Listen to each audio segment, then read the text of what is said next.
Mga katrops, welcome back ulit sa aking channel, Sports React PH.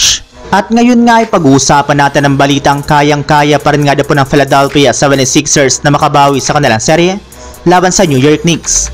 Pag-uusapan na rin nga natin dito sa ating panibagong video ang bagong tutulong kina LeBron James at Anthony Davis sa kanilang Game 3.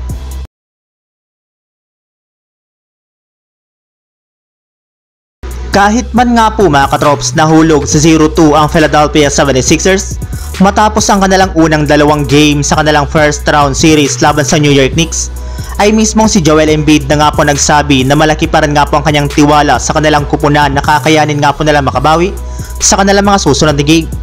Naniniwala nga po siya na mas malakas pa rin nga po ang Philadelphia 76ers kumpara sa New York Knicks.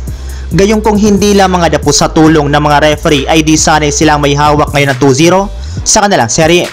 Yes, tama nga pong yung narinig mga katrops. Pinapanindigan pa rin nga po ni Joel Embiid na nadaya nga po sila sa kanilang Game 1 at Game 2. Since marami nga po dito mga no-call foul na pumabor ng gusto sa New York Knicks na siya namang nagpatalo sa 76ers.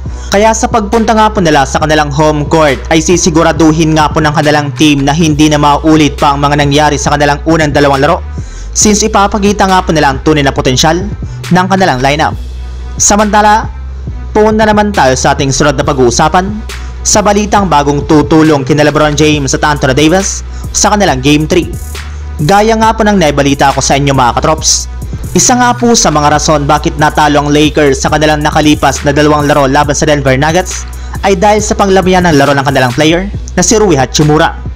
Sinabi pa nga po nito na mukhang pumusta nga na po si Rui Hachimura na magtatala lamang siya ng under 10 points since panay sablay nga po ang kanyang mga ginagawang easy layup sa kanilang laban.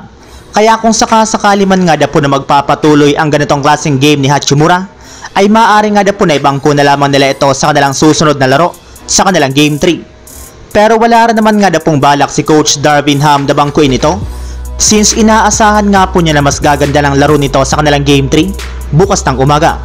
Well, kung inyo nga pong matatandaan mga katrops, mas maganda nga pong ipinapakita ang laro ni Hachimura sa loob ng kanilang home court na Crypto.com Arena sa kanilang mga nagdaang laban kontra sa Denver Nuggets. Kaya inaasahan nga po na mag-i-step up na ito at tutulong na siya kina LeBron James at Anthony Davis.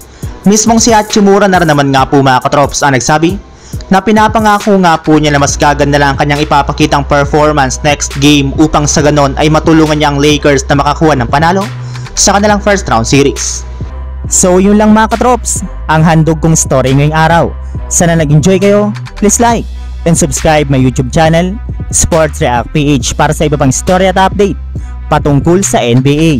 Kita-kits muli sa ating susunod na video.